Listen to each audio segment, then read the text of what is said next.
We'll start with the prayers.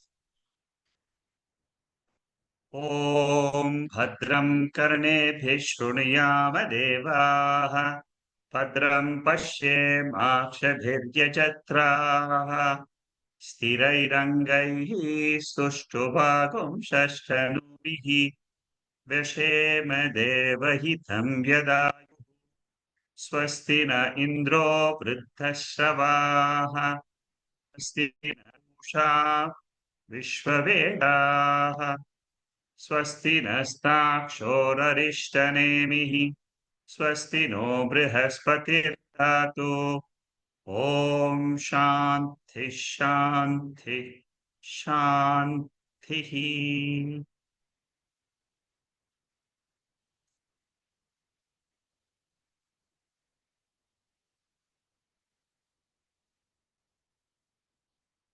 We are studying Mandukya Upanishad Shankara Bhashyam, the third chapter, the fifth mantra.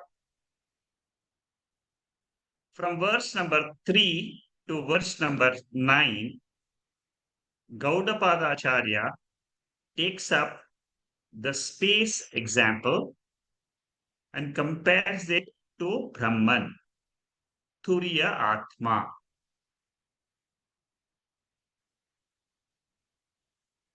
There are a lot of comparisons between the two. The main point we should understand is space is Ekam, one, Atma is one. The entire world exists in space and space exists in Atma. That means everything in the world ultimately exists in Atma. To understand this point, Gaudapada Acharya takes the example of space.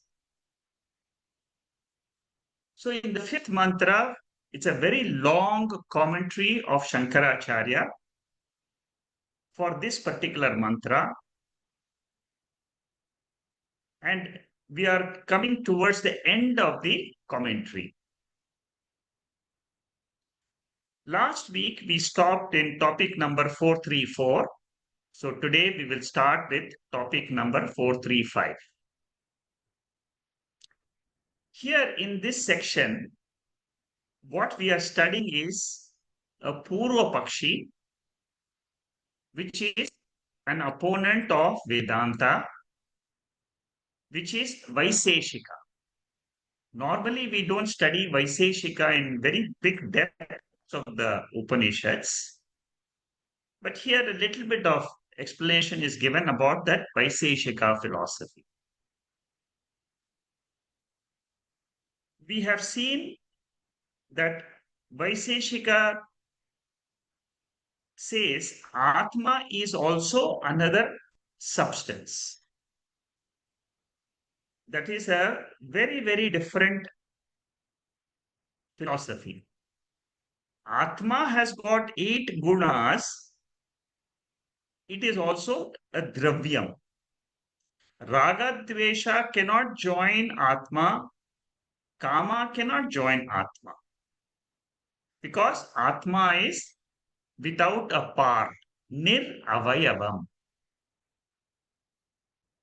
Shankaracharya says that Atma is partless. How are you saying that Atma has got gunas, Atma has got raga, dvesha gunas?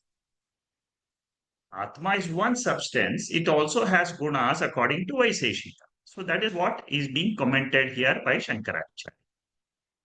In 436, Vaisheshika comes back to Shankaracharya. See, what Shankaracharya says is Atma is partless, it can never have gunas. It is one ekam. If something is partless, like space, space cannot have gunas. Space is subtle in nature. It is as good as nirguna, as good as Atma. In Tattva Bodha, we say space has got one guna, that is Shabda, sound. But there are some philosophers who say that space is also nirgunam, like art. Vaisheshika now comes back and says, I don't say that the gunas will join Atma. Gunas are already in Atma, like twins. Twins are always together. Twins are permanently together. It is called as Samavaya Sambandha. And he gives the example of yellow cloth. So the yellow color is always together with the cloth. So similarly, he says all the gunas, raga, dvesha, everything is always with Atma. Red rose, redness of the rose is always with the rose. So substance, which is called as dravyam, is inherently, inseparably together with gunas like attribute, action, and Visheshas. Then Shankaracharya asks a question. He asks two questions. One, he says, in your philosophy, in Vaisheshika philosophy, attributes are only temporary. You are forgetting your own philosophy. How can you say attributes are all associated with Atma, which is Nityam? Eight attributes are temporary attributes.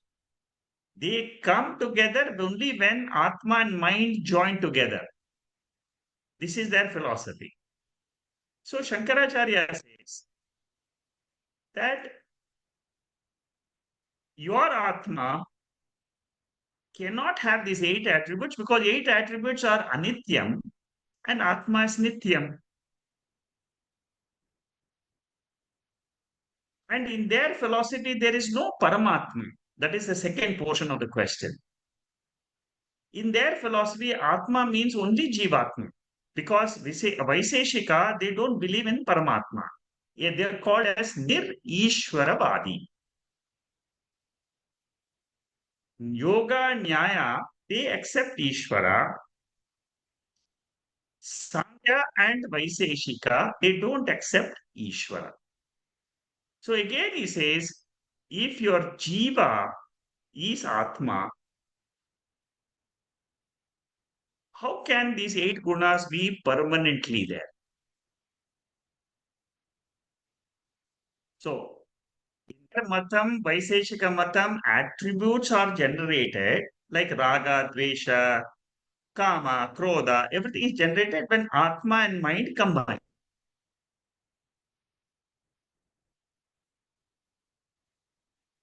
Atma is Nityam and the attributes are Anityam. Therefore, it cannot be combined. So there is something wrong with Vaisheshika philosophy. That is one point. Suppose you say that Atma by some chance has got these attributes permanently. Then Shankaracharya asks a very beautiful question. He says, if the attributes like raga, dvesha, raga means attachment, krodha, all these are permanently Atma, then your philosophy is anirmoksha. That means in your philosophy, there can never be moksha.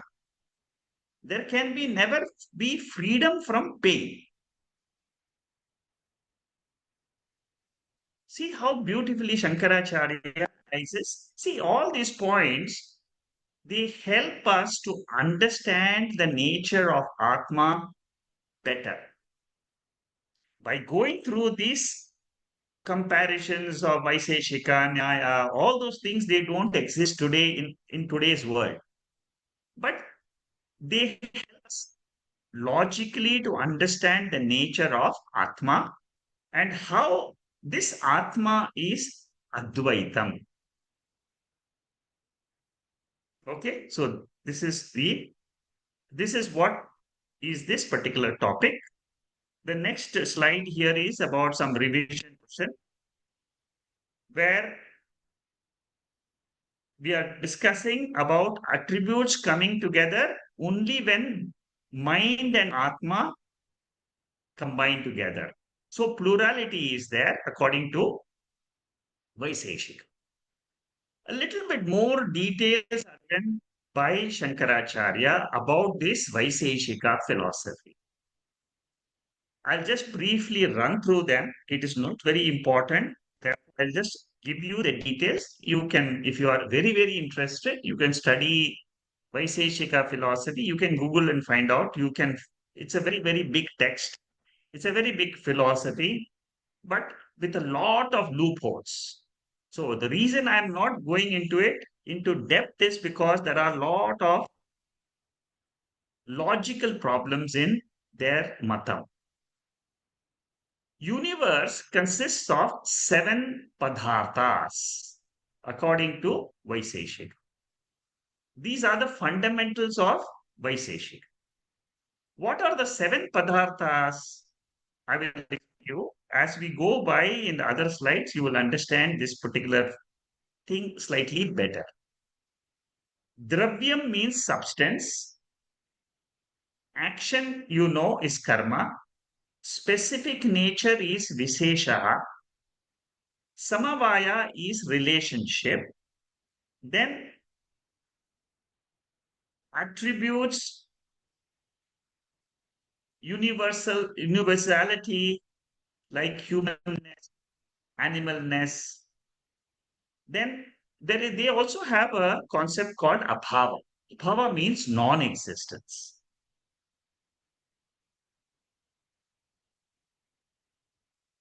According to them, Atma connects with attribute, action, Vishesha, and Samanvaya.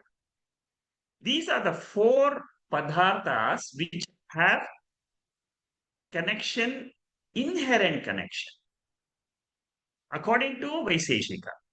But this is refuted by Shankaracharya. His main point is, Shankaracharya says that Atma is asangaha. Asangaha means it is always by itself. It can never join anything because that is its nature. Consciousness can never join matter. Consciousness is always sentiency, awareness. It is always illumination of the material world, material body, material mind. It is always partless. Awareness is partless. So the nature of Atma is like space only.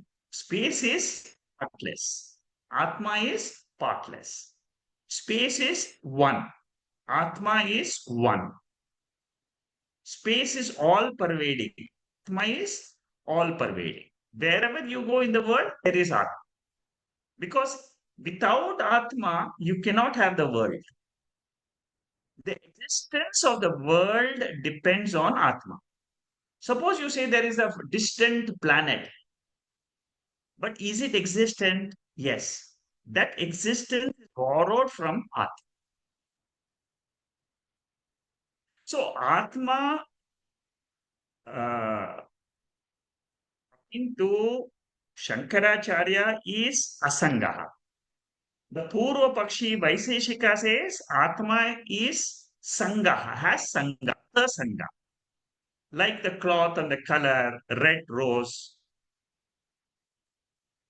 Then the Shankaracharya's question was, are the attributes ever joined? Is the Atma ever joined with the attributes? Why attributes cannot join? Attributes are anityam. Anityam means they are temporary phenomena. Only when mind and Atma join, the attributes are experienced. In sleep, no attributes are experienced. Atma is there. Attributes are not there. The sleep experience is a proof logical proof for Vaisheshika, which Shankaracharya says attributes are temporary for. Even the body and mind is a temporary attribute for our.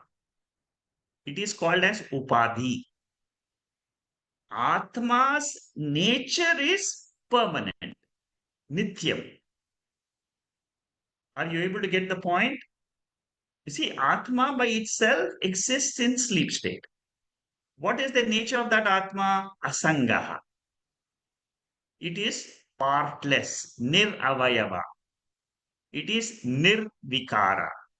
There is no modification in Atma. That means what? How should I understand this whole concept of Atma then? Atma means consciousness, awareness. In awareness, the material world manifests and the material world unmanifests. Anubhava proves, Anubhava means experience. Experience proves that attributes are not there in Atma. So Purvapakshi, Vaisheshika cannot talk of permanent togetherness. For example, parents and children. There was a time when the parents were there, but there were no children.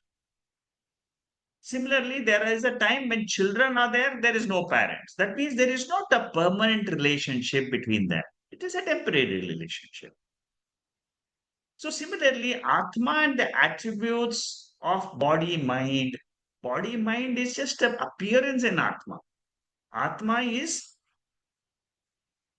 not associated with the attributes. That is what Shankaracharya's comment is.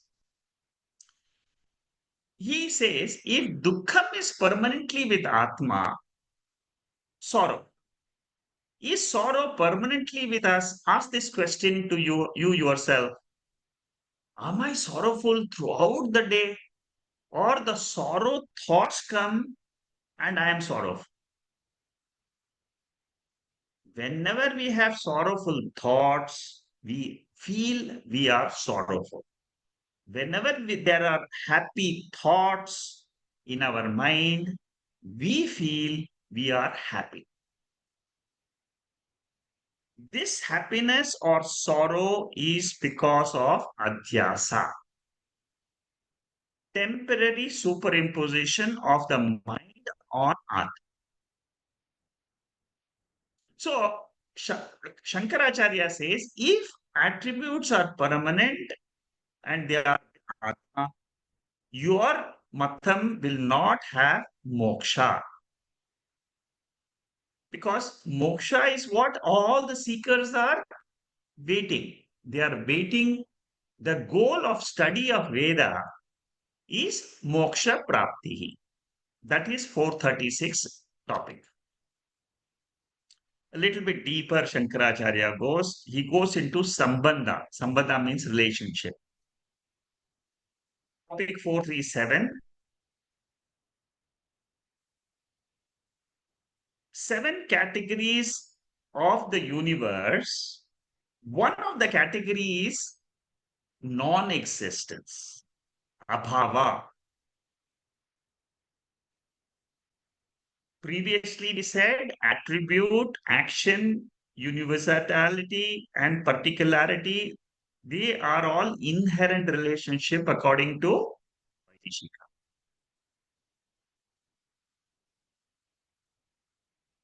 What will be the relationship between Dravya and the attributes? Is it Nitya Sambandha or is it a temporary Sambandha? We cannot include gunas and dravyam, gunas and atma always together, but we can include guna and dravyam. See, a substance cloth can have red color, but atma cannot have red color because it is not a substance according to Vedanta, according to Shankaracharya. What is our matam? Ekam eva advitiyam. There is one alone which exists, and that is the truth. Chandogya Upanishad in Tattvamasi, you are that. 9 times the Upanishad says this. And what is that? You are that. You are that consciousness. You are that existence which is one alone, non-dual Atma.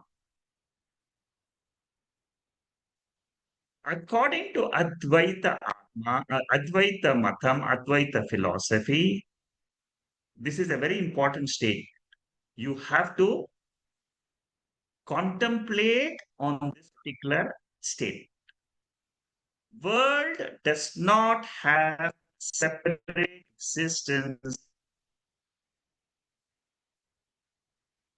separate from consciousness. Consciousness is Atma. We don't say there is world and consciousness. We say consciousness alone exists. Chaitanyam alone exists is Advaita Vedanta. Can you see now we are going deeper into the study of Advaitam, which is chapter number 3. Pancha Upashamam we discussed in chapter 3, chapter 2. Now we are getting into Advaitam. The whole chapter is Advaitam. Don't miss the topic because Advaitam means non-dual nature of Atma. Non-duality of Atma is Satyam. Jagat, Jiva and Ishvara are all three are Mithya. We are trying to understand that statement Brahma Satyam, Jagan Mithya. Mandukya Upanishad is extremely famous for this analysis. Brahma Satyam, which is Advaita. So, two substances, if they are tangible objects, then there can be relationship. But if they are intangible, one is tangible, another is intangible, then there is no relationship possible. Then there is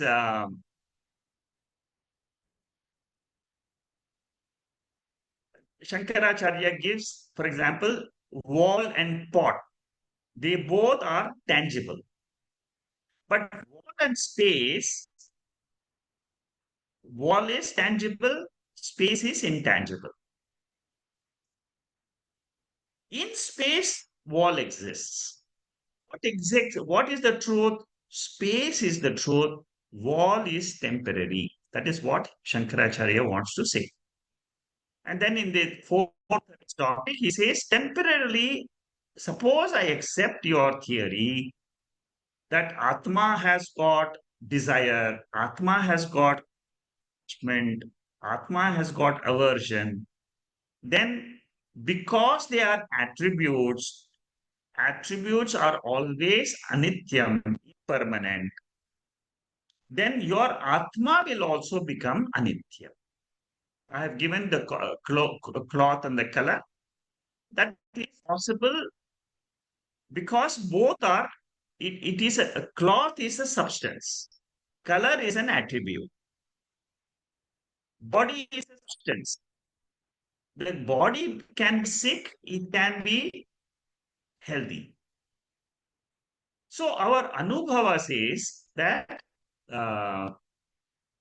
Atma is independently existing without the attributes.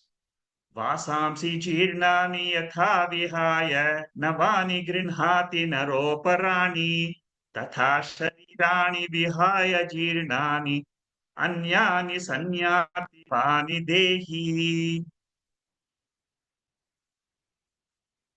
In the second chapter, a very beautiful verse comes where it says, Like you cast off your clothes every day, you drop your clothes and then you change the clothes. Similarly, Atma, the self, has the ability to cast off the old bodies and take new bodies. Atma is Nityam, Anatma is Anityam. What are the five features of Anatma? The five features of Anatma are Drishyatvam. These are very important five features. You must always keep in mind these features. What do you mean by Anatma? Material, Panchabhutas. Panchabhutas are Drishyatvam. They can be experienced. Bhautikatvam. They are made up of Panchabhutas. Sagunatvam. These are all the characteristics, the features of Anatma. Sagunatmam, it has got gunas, attributes. Savikaratvam, they keep on changing, modifying. Agama pahitvam, they appear, they disappear. So, according to Vaisheshika, then all these attributes will also come to Atma. Atma will become Drishyam. Atma will become Bhautikam. Atma will become Sagunam, Savikaram, Agama Pahitva. So Shankaracharya gives all these arguments to prove that Vaisheshika philosophy is wrong. Atma is, there are two defects, main defects in Vaisheshika. One is Atma is not Savayatvam. Atma is not Anityam. These are two basic problems with Vaisheshika philosophy. If there are parts, then it will become Anityam only. Suppose the Atma has parts, the parts means immediately you are talking about Anityam. It is perishable. So Nitya Moksha cannot be possible for Anitya Atma. That is the final blow which Shankaracharya gives in the topic number 438. Then Shankaracharya now comes to Advaita Mata. Here, in the next topic, clearly he says, Aga, Dvesha, Dharma, Adharma, they all belong to Anatma. They are not in Atma. Anatma means body, mind, intellect, sense organs at the individual level. There is no attribute. The Anatma has got attributes. Body has got, I'm sure all of you understand, it is full of attributes. Atma has no attributes.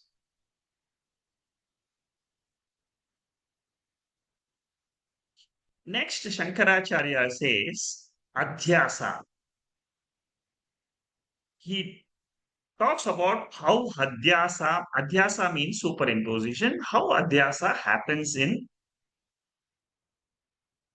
our day world. Sopadika Adhyasa, Nirupadika Adhyasa. Sopadika Adhyasa means what? This is a very important topic to understand. I will probably cover it a little later in detail, but I have discussed this in Adhyasa Bhashyam. Upadika means Upadi is there and then that gets transferred to art. For example, red color red rose. That is a traditional example which is given. Red rose is transferred onto pure crystal. The crystal appears red. This is called as with Upadi Adhyasa. Nirupadi Adhyasa means what? Nirupadi Adhyasa means there is no Upadi, but Adhyasa is generated in the mind of a person. It is called as um, Like, for example, rope snake. It is a thought which is transferred, which which is transferred from a rope to snake. Snakeness is a thought in the mind. Arthadhyasa is adhyasa with respect to objects. Jnana adhyasa is adhyasa which happens when your mind is projecting something, like rope snake, like mirage water, like I am anityam, I was born. Suppose suppose you have notion. What Shankaracharya says and what Upanishad says is, I am born is a notion in the mind and it is an adhyasa. Try to get this point. Very, very subtle to understand. This is samsara and moksha, both are adhyasa according to Shankaracharya. Both are superimposition. It's a transference of attributes from body, mind, sense organs to Atma. That is what is called as samsara. It is bandha. So the three states which belong to mind, I say, I am the waker, I am the sleeper, I am the dreamer. So therefore, all the defects of the mind are transferred to me, the Atma.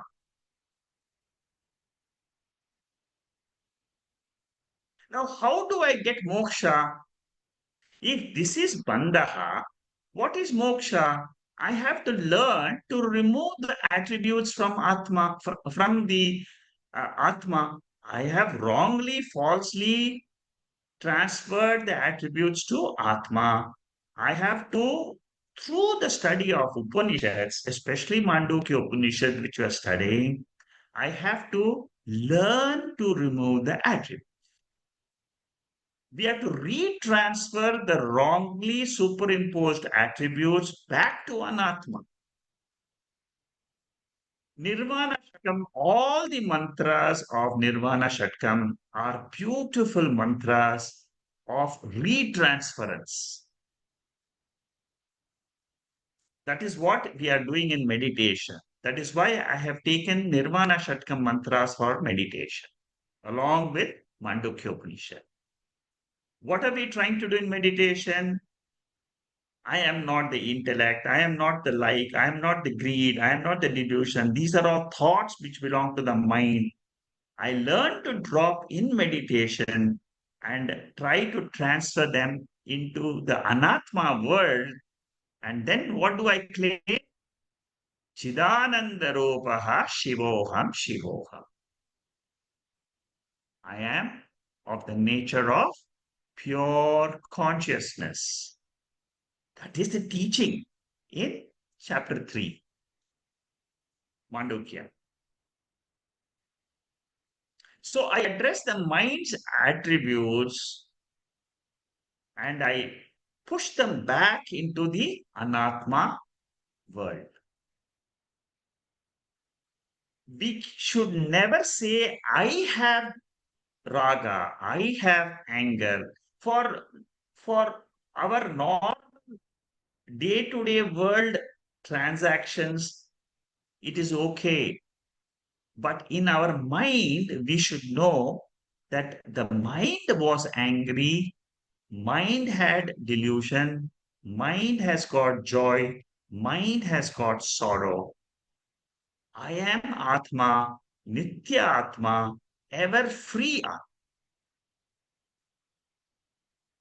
So next question becomes what? How do I transfer this anatma attribute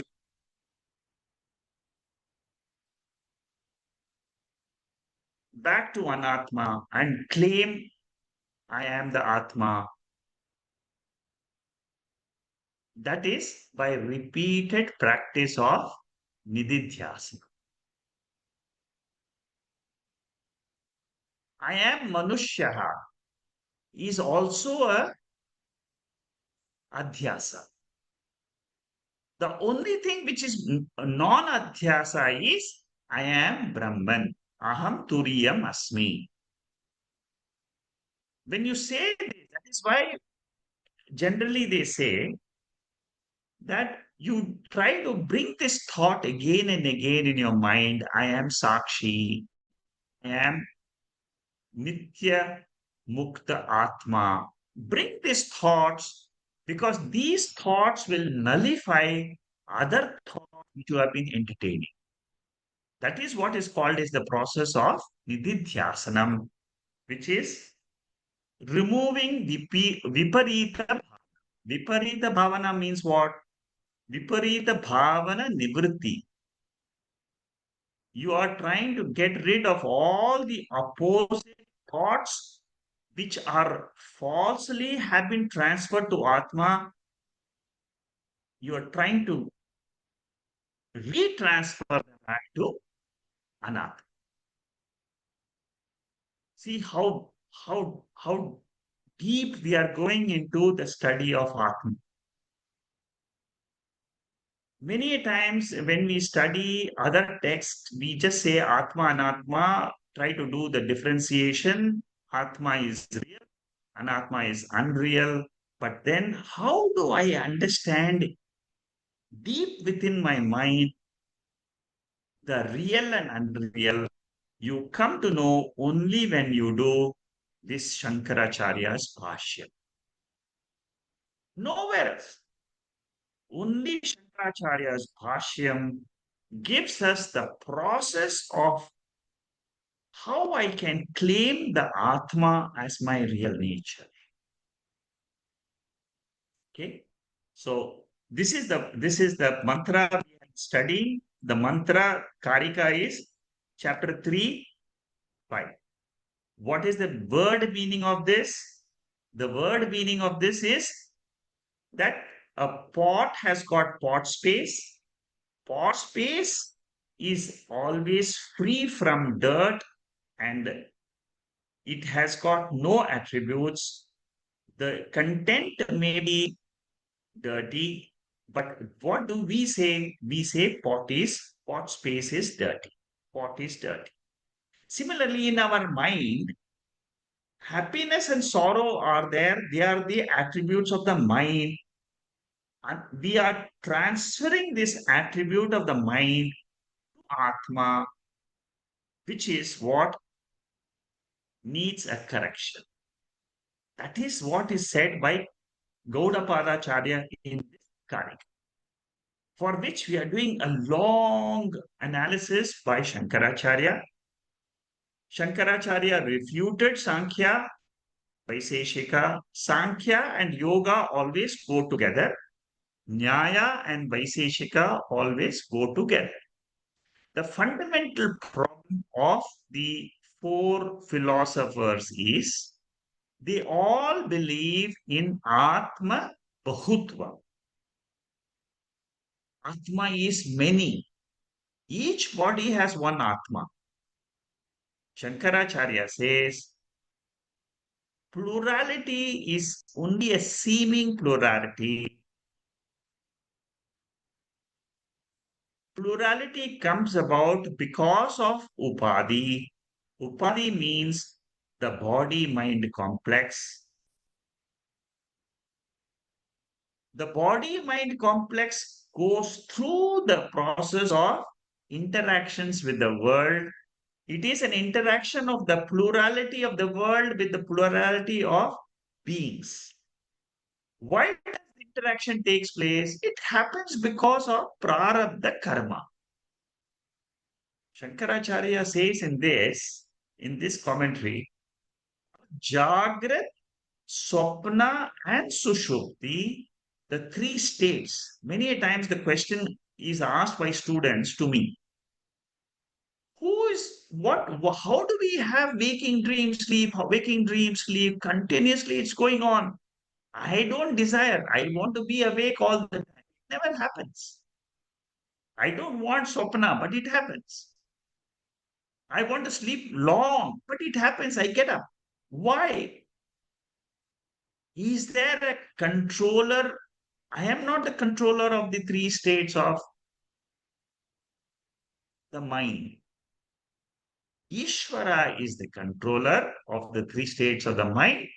As per the prarabdha karma, the experiences will come and go. That is why I say, don't worry too much about your experiences. Experiences will come and go, but always try to understand I am the Atma, the Adhishtanam.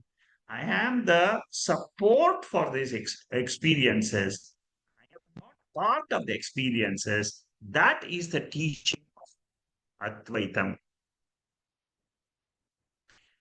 Blueness of the sky, red crystal, rope snake, shell silver,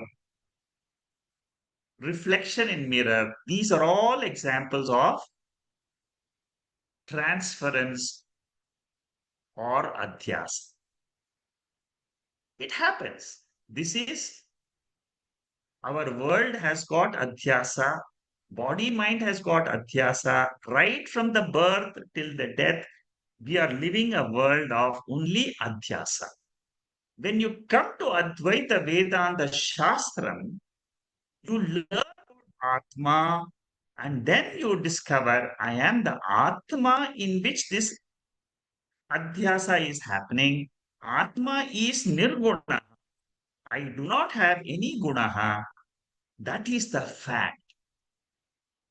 What is the fact?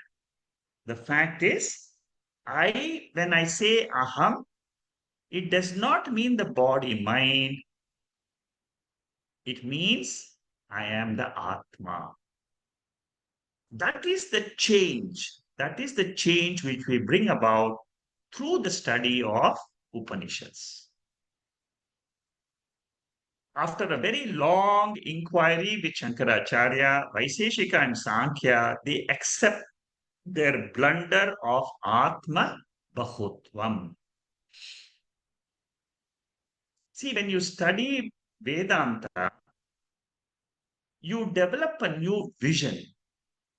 That new vision is coming to us because of the eye of the Shastra. Our normal eyes will always show Dvaita. But by studying the Shastra, we get the eye of wisdom, which is called Advaitam. So Advaitam is not our day-to-day what we see through our eyes. Advaitam is a knowledge which happens in our intellect. That knowledge is called as the eye of wisdom. Svetashvatara Upanishad, which is not a part of the 10 Upanishads, but very important mantra in this particular Upanishad is Eko Devaha Sarvabhuteshu Gudaha. One God is hidden in all the beings. That God is the inner self of all the creatures, all the living beings. That Lord is the controller of all actions. And all the beings are residing in that Lord. That Lord is what? Consciousness. Lord in the form of consciousness is described in Upanishads. That Lord is the witness of all the actions because he doesn't participate. And that Lord is called as Sakshi. Sakshi Cheta Kevalo Nirgunasha. The last portion of this mantra. Kevalo Nirgunasha. Kevalo Nirgunasha means what? It is free from the three gunas, and that is its nature. Very important point we must note is Chaitanyam by nature cannot have any association with the material body, material mind. Body has got attributes, mind has got attributes. We learn how to drop the transference of attributes which are superimposed on Atma by mistake. It's an error. By the study, we learn how to remove this error and be free. Shankaracharya tells the Vaisheshika, you accept that body is sthula shariram, transference of attributes is taking place. Shankaracharya says, I am only asking you to accept the sukshma shariram attributes also. You are accepting sthula shariram. I mean, most of these philosophers, they say that, okay, Atma doesn't have the birth and death. Okay. But Atma is Bahutvam according to them. Bahutvam comes because of the mind. Sukshma Sharira. Karta, Bhokta, Sukhi, Dukhi. These are all Sukshma Sharira. You accept that there is a transference which happens between the mind and Atma, retransfer them back to the mind and claim Advaitam. Advaitam means what? Consciousness, awareness alone independently exists. What about the body mind world? They are all dependent on consciousness.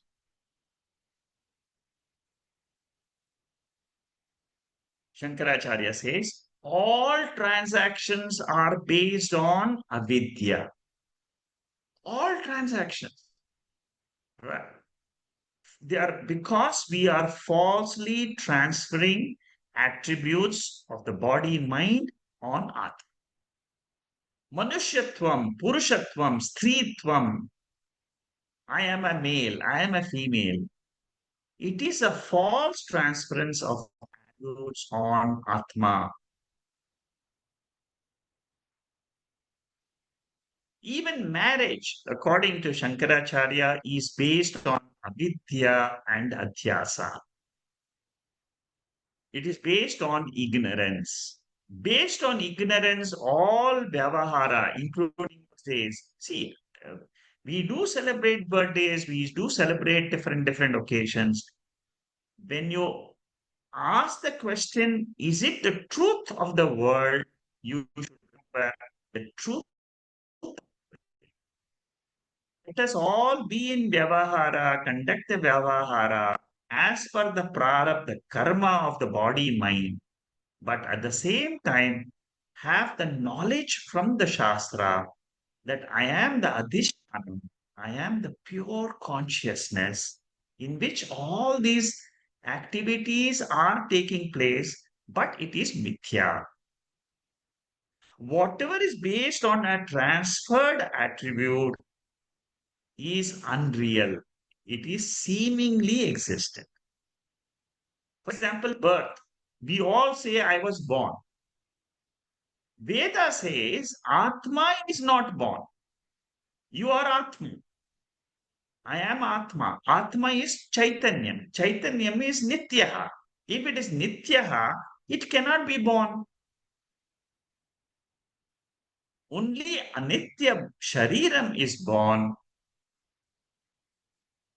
Learn to claim that Turiya Atma as my real nature and drop the body. Body is there. Body is born. Sankhya says we are only Bhokta. Nyaya says what? We are only enjoyers. Atma is Bhokta. That is Sankhya philosophy. What Nyaya says? Nyaya says Atma is Karta and Bhokta. What is the fact? What is the Advaitin says? I am not a Karta, I am not a Bhokta, I am Nitya Mukta Atma. The main thing the Vaisheshikas and many philosophers, they miss out this point of Jnana Adhyasa. Jnana Adhyasa means it is a Adhyasa which happens when we generate a thought in the mind. Any thought is imagination. It is not a fact. But what is the fact? Fact is Satyam. Satyam means it is changeless. It is not dependent on somebody's thought.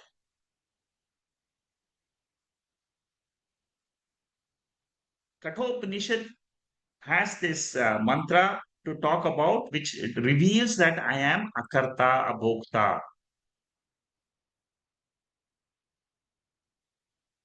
Hanti chain manyate hantum. Hantas chain manyate hatam. Ubhautau na vijanitaha. Nayam hanti. Comes in Bhagavad Gita also. I am not a killer. I am not a kill. I am the Atma in which this killing and kill process is seen. It is an appearance.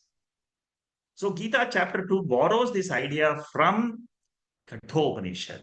This particular mantra of Kathopanishad, the first chapter, second section, 19th mantra, is borrowed in second chapter of the Bhagavad Gita. I'm sure all of you remember.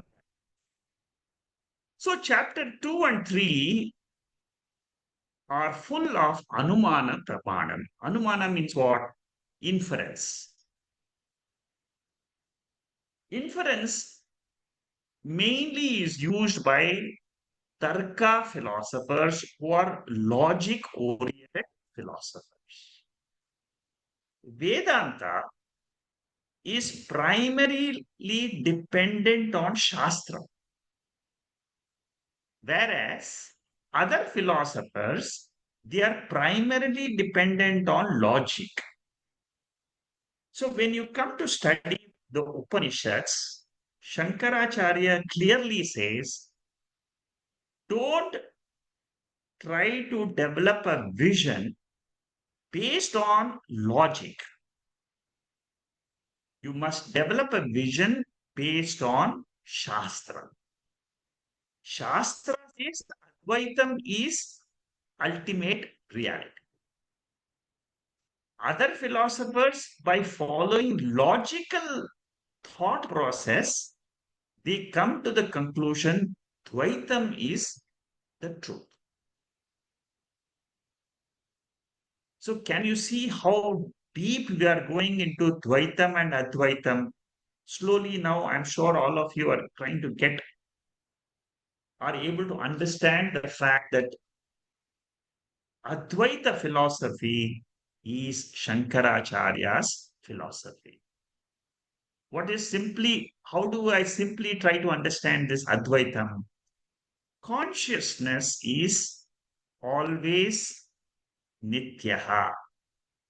Awareness is the reality.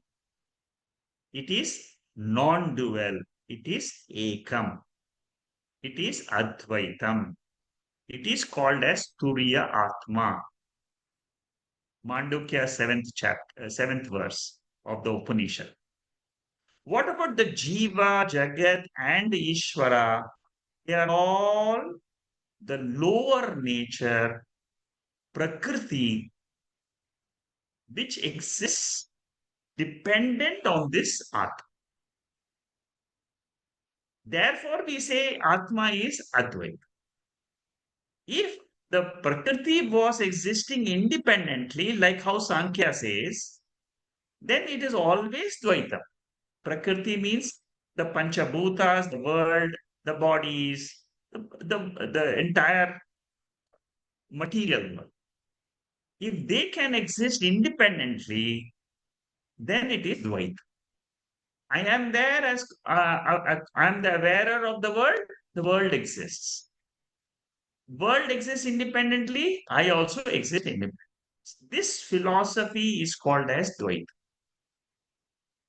Okay, so I hope this is clear. If not clear, again, you can ask the question in the chat box. I will try to explain one more time. So this is the end of the fifth Karika. Very, very long, almost 100 slides on this one Karika. And with this, the 12th volume of the third chapter notes, that is over. Now, we are going to study the next portion, which is verse number 6. But before that, I thought, let me just give you a snapshot of this whole topic of verse number 3 to verse number 9. This is a summary of the verses. So that you understand what we are discussing in this in these 7 verses. In the third verse, we discussed that Atma and space have to be compared. Atma means we feel that we are separate, egocentric individuals. Gross forms are appearing in this world. The world is manifest. What about space? Space is also created when pots are born. Pot space is born.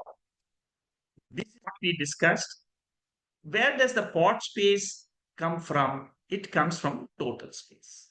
So, verse number 3 just give an introduction about Atma and space. That is what we are going to discuss. Till verse number 9. We are in verse number 6 now. So, fourth verse is separate egos, they merge with Atma at the time of knowledge. Like pot space merges with the total space. This is clear. Suppose I become a jnani. I lose that individuality, ahamkara. That ahamkara merges with what? It merges with the total mind. That is verse number 4. Verse number 5, I give you the synopsis of all the 7 mantras so that you can get a. You see, because we are discussing so much, you might miss uh, the overall view of Gaudapada Acharya. All these are discussing space and Atma. There is no other Upanishad where space and Atma is compared in 7 verses. Fifth verse says, happiness or sorrow is in the mind of individuals. It is a mental experience of all the people. Mind is compared to the dirt or smoke in a pot. Now, pot space, okay, this is where the subtlety of knowledge comes in. Your mind should be able to understand there is a pot and there is a pot space. That pot space we say is dirty or smoky.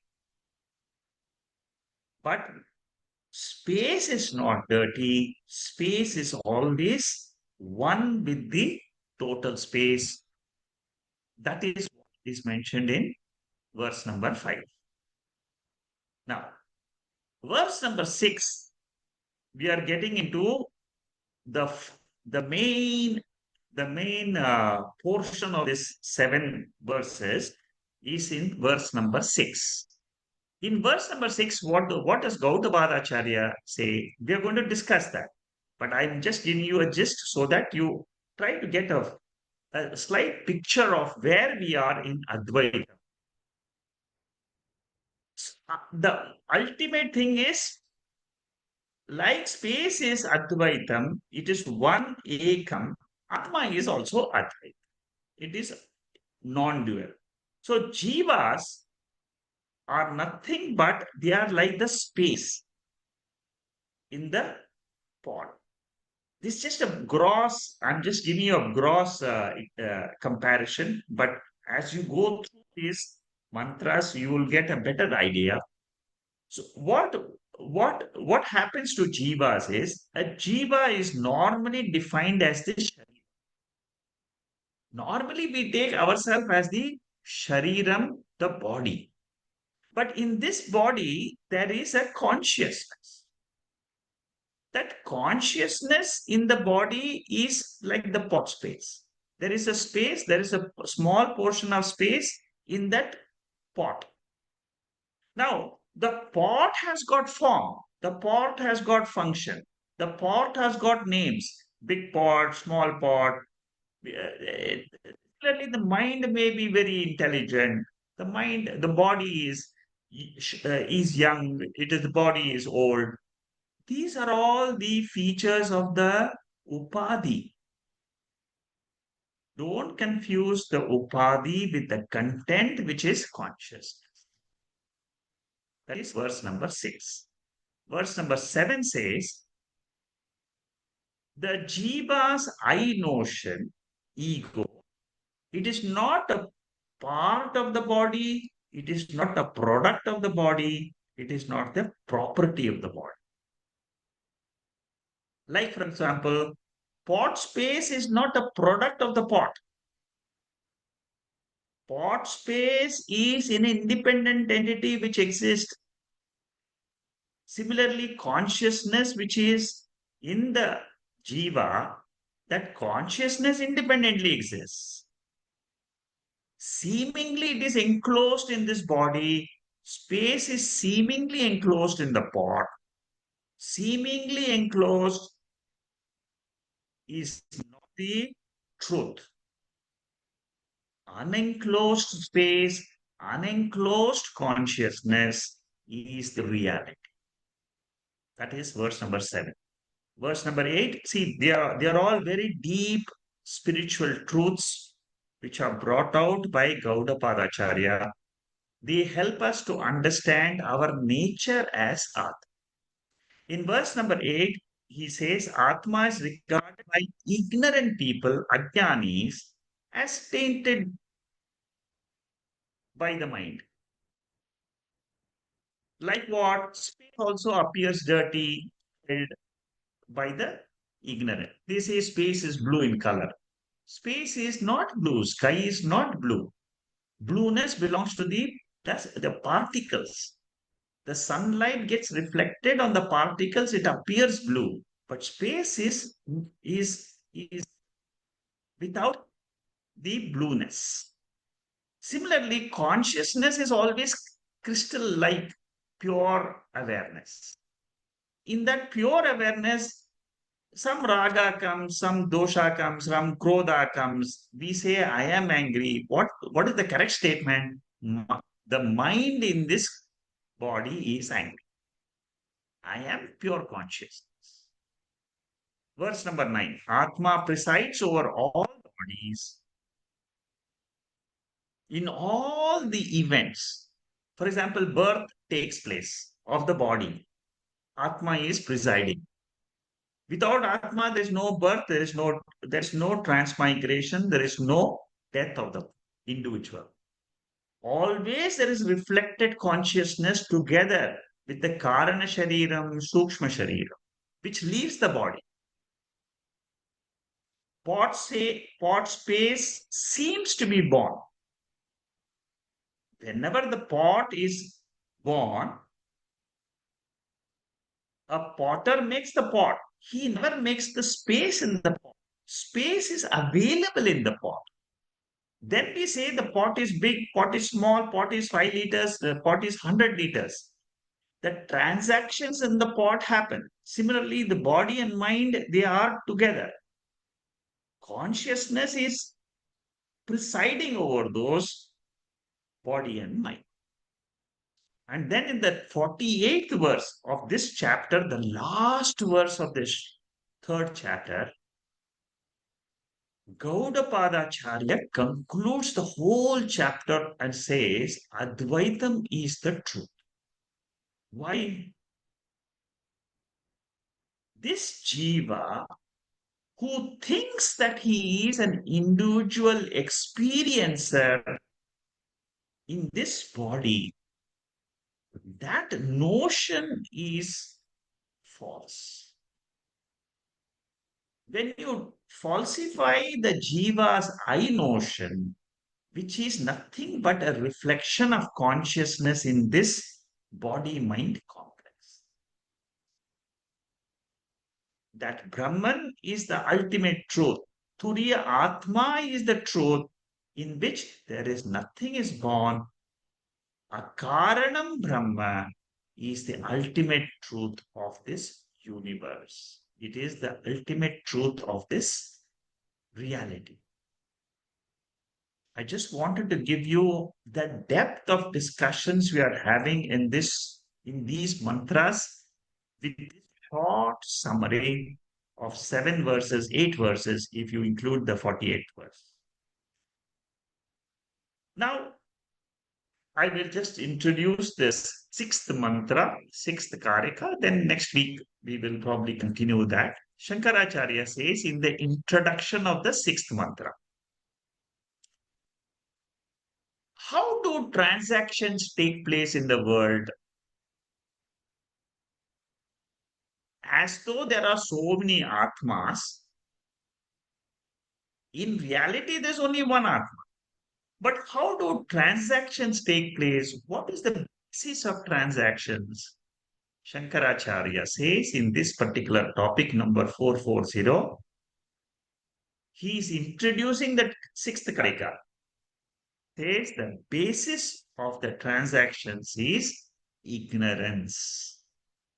Ignorance about Atma. Suppose I know I am the awareness principle in which the whole world is coming and going, in which the body appears, body disappears in waking, disappears in sleep state, but I continue as the pure awareness, pure existence. In me, the truth is there is no transaction because I am Advaita Atma. But we experience transactions. We experience transactions because of ignorance of Atma. That is what he wants to explain in the sixth Karika. How can there be ignorance-based plurality which appears as though as real plurality? See, Gaudapada and Shankaracharya, they know exactly our thinking. Our thinking is what? How can you say that the world is unreal? When plurality is there, so many beings are there, actions are happening every day.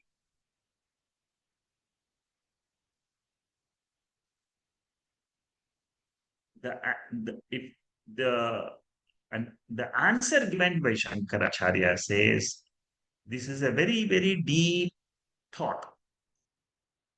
What he says is we think there are many jivas, but ultimately, jivas, the thought is not that there are many jivas.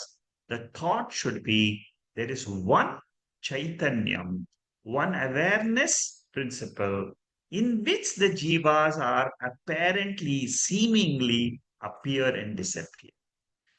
When you come to learn Vedanta, you're not asking about the transactions, about the Jagat experiences.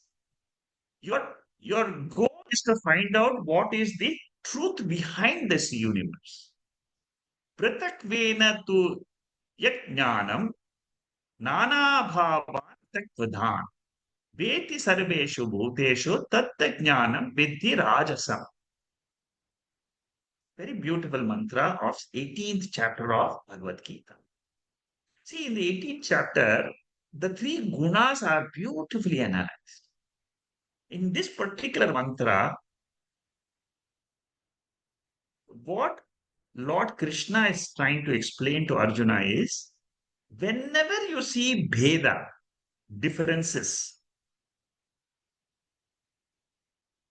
know the fact that your mind is in Rajasic mode.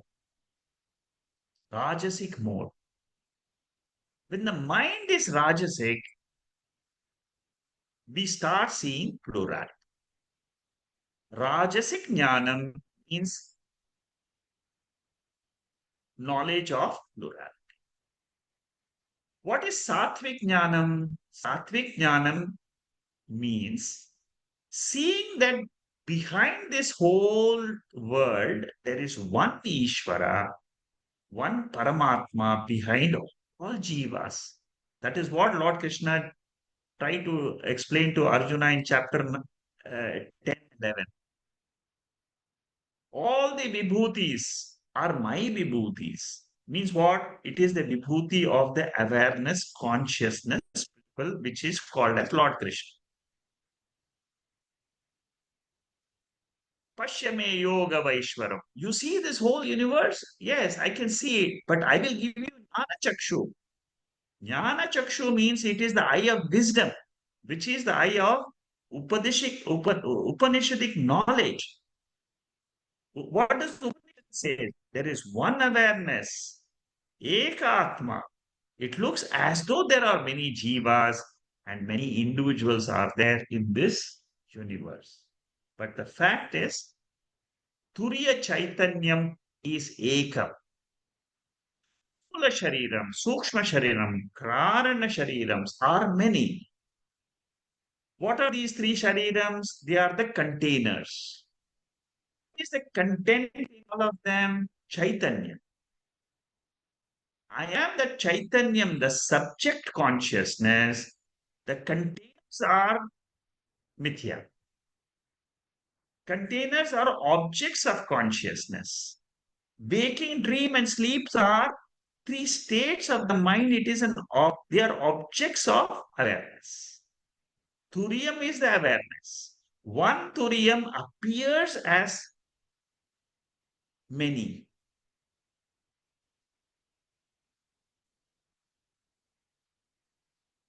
So the plurality which is caused by ignorance, ignorance means mula avidya. Mula avidya means it is maya shakti. So whenever we are discussing, whenever you want to understand why do we experience this world of plurality?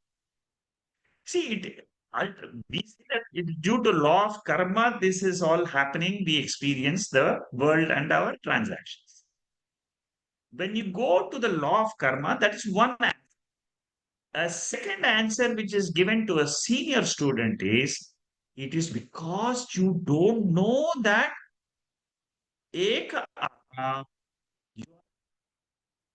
that ignorance of Ekatma, which is called as Mula Avidya. It is a Shakti in this body mind complex. It is like Avidya. Avidya and Mula Avidya. I'm going to discuss that topic a little more in detail as we go through the following verses, but I'm just giving you a gist. Ishvara has got Mula Avidya Maya Shakti.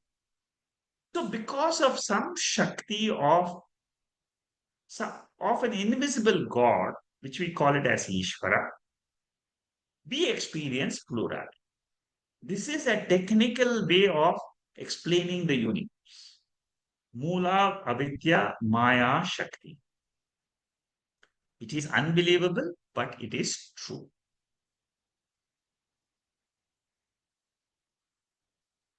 So, we are going to analyze how transactions take place in the world of plurality in this mantra.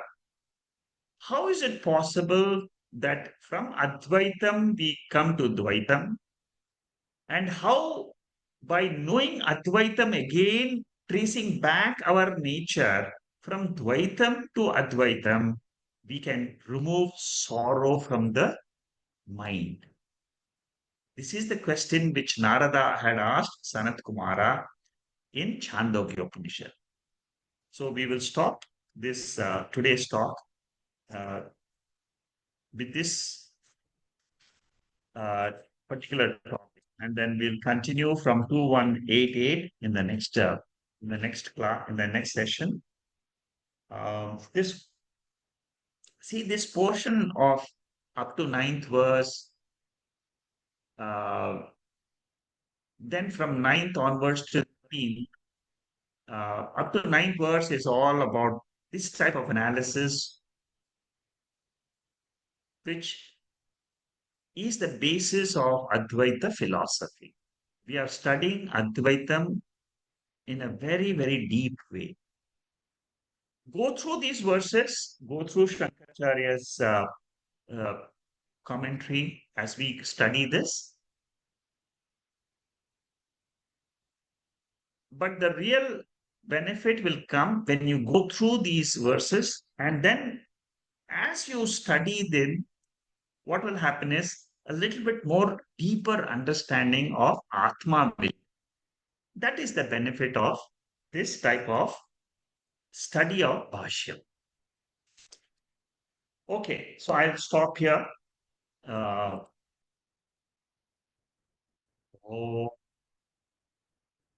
Purnamada Purnamidam Purnat Purnamudachyate Purnasya Purnamathaya Purnameva Vasishyate.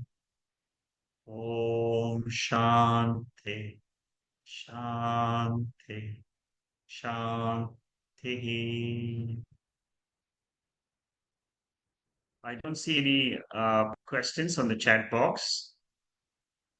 In case you have any questions, you can put them in the chat box, or you can raise your hands and we can discuss that.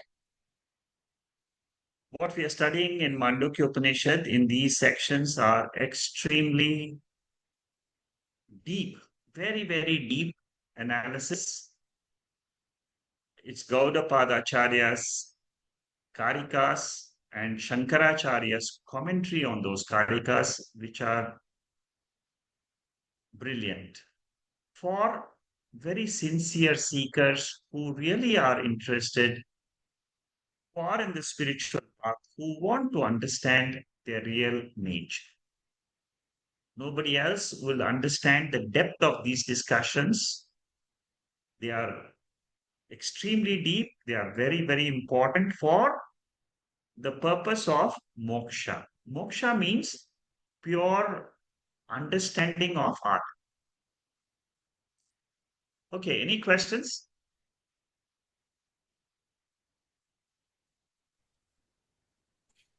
Hari Om Shekharji. Yeah, Vijaya, go ahead. I mean, there are no questions to me because there's so much for me to absorb today. Fantastic session. But it was so very relevant because yesterday I was doing the Swadhyaya on chapter 13, Kshetra, Kshetrajna, and today's Mandukya Upanishad Karikas that we have done, you have taken us through, so very relates with the 13.3, where, the Lord tells Kshetragyam cha apimam vidhi sarva kshetreshu bharata. He says, I know myself to be the Kshetrajna, the individual soul. Also in all the kshetras, the knowledge of the kshetra and kshetrajna is the wisdom. I think how beautifully, when we have this Shraddha to learn from all the ways we get the clarifications, and also from the Nirvana Shatakam, where it kind of peels away all those different roles that I impose on myself, that I am Buddhi, I am Ahankara, I am Chitta, I am Manas, and he says he tries to remove every peel of that. And and it is very, very beautiful when he says Matat Parataram Nanya Kinchidasti Jananjana. So that's what every verse in Bhagavad Gita, how it's very beautifully is indicating that there is nothing else beside me, that me is the Turiyam Atma. And here ends actually the teachings of all the Upanishads, but somehow we fail to understand, and we get caught, as you said, in the multiplicity of the world of name and forms. And how do I practically use it is, look, I love only my family, but I may not love my neighbor's son because he scores better than my girl. But how can I even differentiate when I have understood that at the Turiyam level, all of us are actually one, right? That's where it stands there. How can there be anybody different to me? How can there be anybody whom I hate, or how can anybody hate me? How can all these differences be there? It's all the upadhis that my mind creates, the adhyasa, which you beautifully told. It's probably our daurbhagya that we are not able to understand the play of this maya, the adhyasa. And I think that's where I come from. How difficult for me that all these filters and layers and roles that I put on as a woman, then as a daughter, then as a spouse, then as a mother, and as a mother-in-law, then grandmother. and then try to entangle myself, and then I have to actually peel off myself from all those, disrobe myself from all those roles to understand who I truly are. And then I'm the Turyatma, which is untouched by any of these roles, which are the reason for all the sorrows that I have. It is so easy intellectually to apply this from the Vedanta Vichara that you're giving me. But when I deep go into the role, I forget all this teaching and how foolishly I behave. I mean, sometimes, every week these sessions are actually grounding. It's a grounding session wherein I understand that I am not this, I am not this, and I am that. Thank you very, very much. Great gratitude for today's session. I was very intensely following today, and I'm really blessed. Thank you. Thank you. Vijay, I mean, you're expressing the joy of learning this Vedantic literature. I can see the joy bubbling in your heart as you speak, and I can see the connections you're making with Bhagavad Gita. It's the same. It is exactly the same essence being discussed in Bhagavad Gita in the third verse of the 30th chapter, the second verse of the 13th chapter, and the same what we are discussing in Mandukya third chapter. So you see what as you learn this Mandukya Upanishad in depth, you will understand Bhagavad Gita in depth, and you will definitely undergo some transformation in your mind, which gives you the joy of learning. You see that is the expression of the knowledge we have gained. Good. Thank you, Vijay. I have Ramachandra next. Yeah, Ramachandra. Yeah, Namaste, Shekharji. Yeah, I just wanted to say I'm enjoying the classes very much, and I understood. And today's the topic, and I go back to the Tattva Bodha, in which the Nitya Vastu Eka Brahma and Tad Atiriktam Sarvam Anityam. So that concept is wonderful. So whatever we see in this universe is anityam, whatever is, except the only one consciousness. So we have to again go back to and root ourselves in the consciousness which we are by scriptures. So through practice and through of this meditations and whatever we are doing, so we have to root ourselves in the consciousness, and yeah, I mean get away from the anitya universe as such. Slowly, yeah. Thank you very much. Thank you, Ramachandra. And again, what you're expressing is the joy of learning this text. Uh, Before I go to the next speaker here, just one announcement. I will be doing from next Saturday onwards. I'm taking a very different text. I'm going to start Tattva Bodha on next Saturday for beginners. In case you have friends who want to learn Vedanta, I'll take up first Tattva Bodha and then Atma Bodha. This is my plan. So if you have friends and if you want to attend yourself, you are free to attend on Saturdays, Singapore time 6 to 7:30. This is primarily meant for beginners, but I will also give a slight in-depth version of Tattva Bodha. I will try to bring in some Upanishadic messages in them also, because I feel that Tattva Bodha is a basic text which covers everything in the Upanishads or Bhagavad Gita. So let's see how we can move forward. So in case you are interested, you can join. You will be getting. I'll be sending the details to both the groups, Saturday group and the Sunday group. Whoever wants to join, you can join. Primarily, it is for beginners because there are many beginners who are interested, but they can't understand Bhashyams.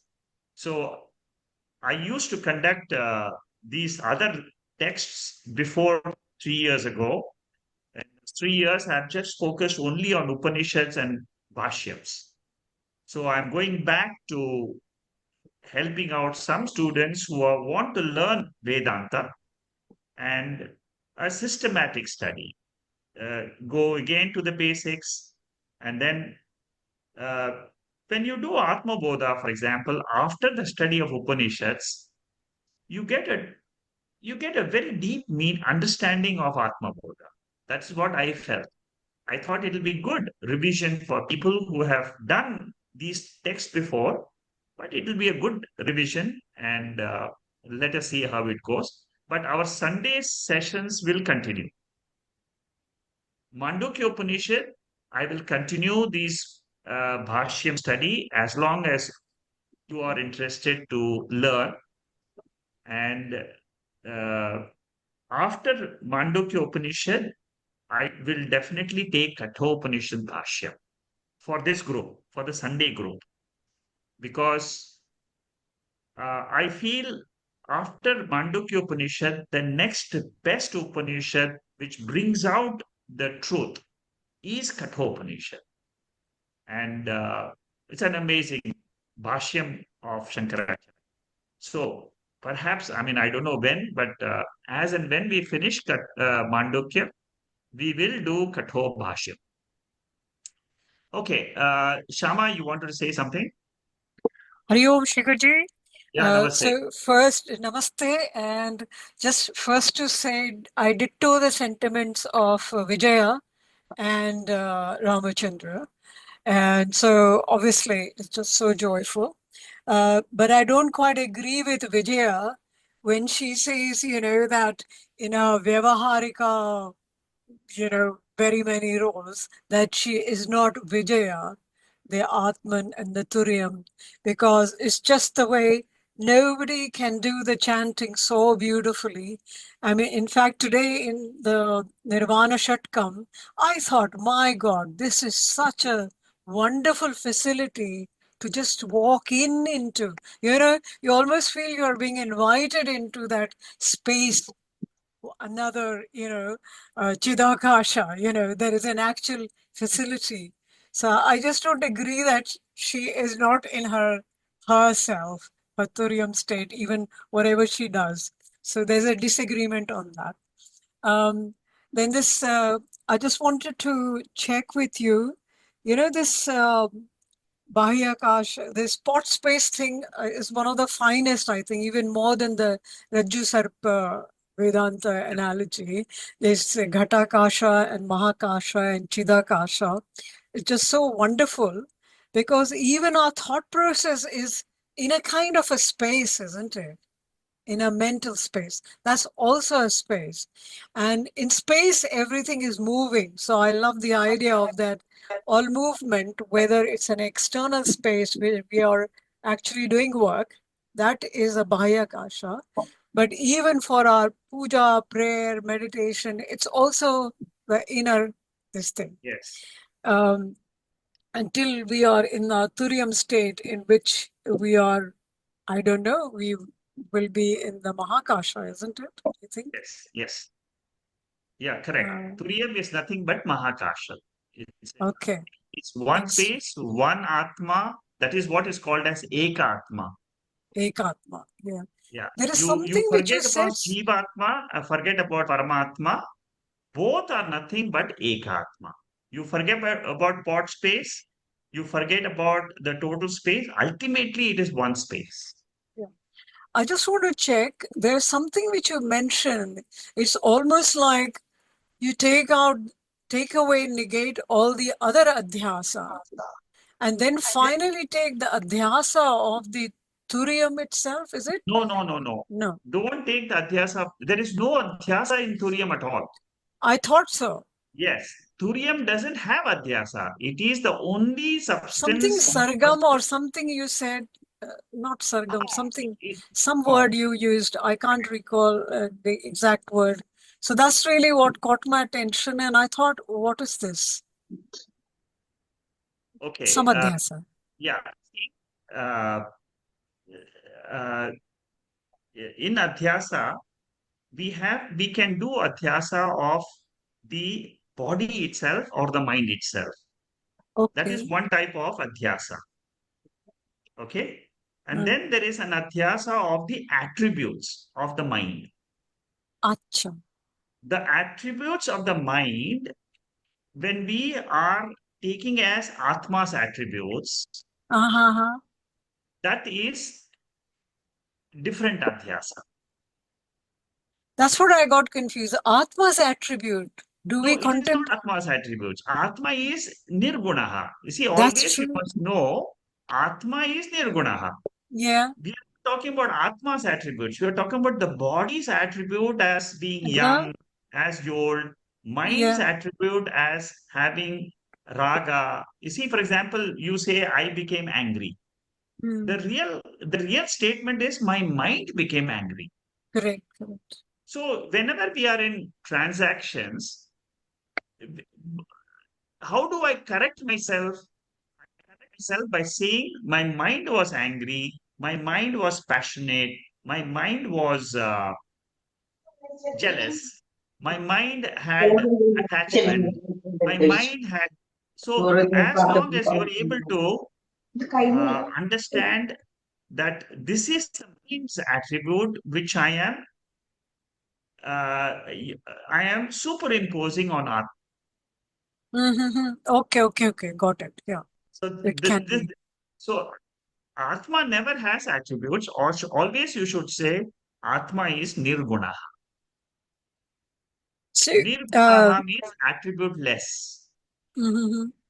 But that brings me to my final question, which is, as we progress in our spiritual life, and all these kind of divisions are fast falling away, they just fall away by the side. You're not at all troubled by any of those vikaras, But then you come to another place where the divisions so disappear that you're just finding this very huge amount of love within your heart, which wants to flow like the river. Yeah.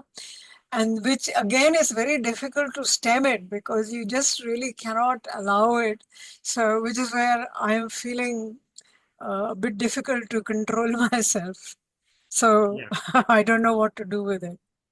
No, Uh, see, as you study more, what happens is you undergo certain experiences in life. hmm, Now, they are indescribable. Each one of you may undergo some experience of joy. They're all yeah. experiences of joy which comes because uh, these are all expressions of the same Atma. You see, it is This is expressing. where I'm coming to the attributes. You're Yes, saying it's an expression. it is an expression of the Atma only. It is, it is again, expression means it is something which is happening in your own mind. Let it go, let it happen. You say that it's an So, experience I had. so these are kind of, can we use them as a surrogate markers to say you're making a spiritual progress? Yes, definitely. Okay. Almost all the seekers, they undergo these type of experiences. These type of experience keeps you on the path of spirituality. You see, Yeah. suddenly your mind is able to see some something which you have never experienced. This Even happens if to. even the way as you go for just a normal walk on your usual places, suddenly in nature you can see this very intricate play of the sheer interdependence of like how everything is serving something for another. It's just happening, whether the fruits, trees, insects, birds, beasts, each and everything is just so interdependent. And of course, it just reminds you of the bigger, the creation or the creator, Ishvara. See, the more you understand the nature of this universe, the nature of yourself, the Uh, more you will feel joy coming into the world, and then you will find there are so much of connections. I mean, you will yeah, enjoy the Ishvara's glories, yeah, yeah. Uh, so there are many different types of experiences which come. Many seekers have come back and told me of so many different things. And these are all expressions of how your mind has grown. See, each one's Okay. mind has gone from gross mind to subtle mind. And these are all some things which are experiences. Many people start writing things which they have never done in their lifetime before. You see, True. as this jnanam comes, many people, you see, they say that I could never paint something, never draw something. Suddenly they get into some unknown fields. Sure. These are all expressions of the same truth. Ultimately, it is one truth, one reality, which is expressing as all this. Sure, Vijaya's comment, I'm just looking here suddenly. Yeah, that is for Bhagavad Gita chapter 2, verse 70. As all the Correct. rivers go, the Yes. vikaras fall away, or the desires fall away, something to that effect. Okay, good. Thank Nandu, you. you have something? Hari Om, sir. Thank you for the excellent session. And Vijayaji about her chanting, that was like a paving towards like meditation, beautiful chanting. My question is not maybe related to like a today's discussion, but like overall, there are like some of the Sambandha Bhashya which is written by Acharya, and that is I believe available on the few of the Upanishads only, which is I believe starting on the Kenopanishad, then on the Mandukya Upanishad, and I believe on the Aitariya Upanishad. So is there any like a specific thing that on the Sambandha Bhashya, or this is just to talk about the correlations with other Upanishads?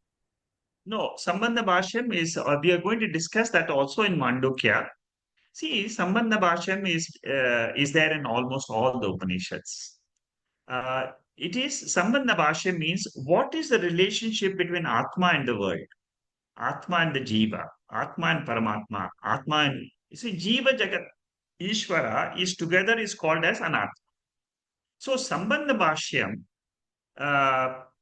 is there in almost all the Upanishads. So there are some people who are focused only on this aspect of relationship, and then they have see Bhashyam is one. People have taken out the Sambandha Bhashyam separately and have discussed it. It is important, but in every Upanishad, when we discuss, when we open up the Upanishad, we will come across Sambandha Bhashyam. Are you getting it, Nandu? Yeah, I mean, these Upanishads, only 2-3 Upanishads which I mentioned, I believe there are like these Sambandha Bhashyam which are coming just on the as a like a beginning before starting the Upanishad itself. Whereas all the Bhashyams and the commentary of Acharya, it is something separate. But these 2-3 Upanishads only I have noticed that these are like just like Sambandha Bhashya. Okay. Which one? Kenopanishad, Mandukya Upanishad, and the Aitariya Upanishad. Yes. So basically, it again, and what I feel is it is just the relationship of the pure nature of consciousness with the world, with the world. Yeah. Yeah, and with the relation with like some of the other Upanishads, what it is mentioned there, like in Kenopanishad, again, it is talking about like what it was mentioned, few of the key things like Ekme Vadvitiya, then something from Brahadar Upanishad, something like that. Yeah. I don't know exactly what portion you're talking, but in Keno Upanishad, I have got the Bhashyam. You can study the Keno Upanishad Bhashyam. The complete Bhashyam notes are available in the website. If you're talking about the beginning portion of Keno Upanishad Sambandha Bhashyam, you will find the notes there. You will find the details there. Thank you. And Thank same you. thing if you see the Mandukya Bhashyam, if you're saying in the beginning there is a Sambandha Bhashyam, you can see my notes there. Okay, thank you, sir. Okay. I think I've finished with all the questions. Yeah. So, Is there? namaste, sir. Yeah, Ramchandra, you wanted to say something more? Yeah, I just wanted to just say Shamaji might be referring to the Sopadhika and Nirupadhika Adhyasa, so which is actually attributed to the Sthula and Sukshma bodies. I think it is all okay. What I wanted to just express is all the universe is below the Trigunatmaka Maya only. Above the Maya, we only have the consciousness which is Trigunatita. So in Turiya, we don't have any kind of Adhyasa, right? Always remember, Atma or Turiya Atma is Adhyasa less. Pure. That is the only thing which is Adhyasa less. I had used the word Samsarga. Samsarga Adhyasa. That is the technical word I had used. That's the word I wanted to hear. Yeah. Samsarga Adhyasa. Samsarga Adhyasa. Samsarga Adhyasa means it is an Adhyasa of the attributes of the mind. Okay, got it. Thank you. Okay, so Samsarga Adhyasa, and there is one more technical word which is used in Adhyasa Bhashyam, which is related to the mind Adhyasa and the body Adhyasa. I don't get the technical word right now, but I will give you the technical word. I'll send it to you later on by WhatsApp or email. So there is Samsarga Adhyasa. It is there in my Adhyasa Bhashyam notes. It will be there in the Adhyasa. It is just a technical word. See, in Adhyasa, what happens is body is taken as one Adhyasa. Complete body, complete mind. That is one Adhyasa. And there is a technical name given to it, which I am not able to recall. Then there So, is, so yeah, second, Bharat. is it Anyonya Adhyasa? Anyonya Adhyasa is separate. Yeah. There is one Okay. more technical word. There is, let me check and confirm that. So in Adhyasa Bhashyam, one is Samsarga Adhyasa, could be Anyonya Adhyasa also. I have to reconfirm that. But these are two technical words which are used uh, by Shankaracharya when he describes Adhyasa Bhashyam. Yeah, Ramchandra, are you done with that? Yes, Shekharji. Yeah. Okay, thank you. Thank you. Shanta, you have something? Namaste, Shikhaji. I was really thrilled that you decided to take again Atma Bodha and Tattva Bodha, because it will be a good revision, and I do enjoy going back and forth so that we don't lose and forget the basics. And so I'll be very pleased to actually join them again, because I remember I had done a self study on these two. So it will be very nice to have a live study with you. Thank you very much for this. Anyway, we'll start next Saturday, coming Saturday. Next Saturday, we'll start that. I think it's 26th or something. But so I will send you, I mean, you'll all come to know about it. We'll send you the link to join, and you can join. And if you like, you can just attend a few sessions and see. For very advanced seekers, like most of you are, it will be quite basic. You see, I'm going to talk about the basics because I'm going to address some new students. Okay. If they are It's interested, fine, I think. Yeah. I I'd like to attend and see, just for good. memories jog. Yeah, sure, Thank you. sure. Yeah, Yeah. Dhanyawad. yeah. Thank you. Namaste. Namaste. Yeah, Ajita. Me too happy to join the Tattvabodha class. I never attended your class. I am happy to hear that. No, yeah, it's good. Let us see I how am it goes. thrilled like children like that. Yes, it is going to happen to me also. Yeah. Yeah. Anyway, it will be just a brush up of our basic what we Yep. need to do, and it will give you some ideas. Okay, there are some portions of Tattvabodha which are very, very important. When it Yeah. describes Satyam Jnanam Anantam, when it describes the definition of Atma, those this, I will probably take a meditation also. Would you like to have continue meditation? I don't know. I should not ask this group. I will ask that group on Saturday if they want Yeah. some meditation. Yeah. Anyway, I am happy to be your student. Okay. In this one spiritual part, yes, you are. Yes, I cannot express my happiness. No, it's all the question of joy of learning. You see, it's a joy Yeah. of learning these Bashyams, joy of learning what we are, especially the spiritual study is a very unique study. It is extremely unique because it is dealing with the subject I. See, Yeah. everything else in the world is objective, and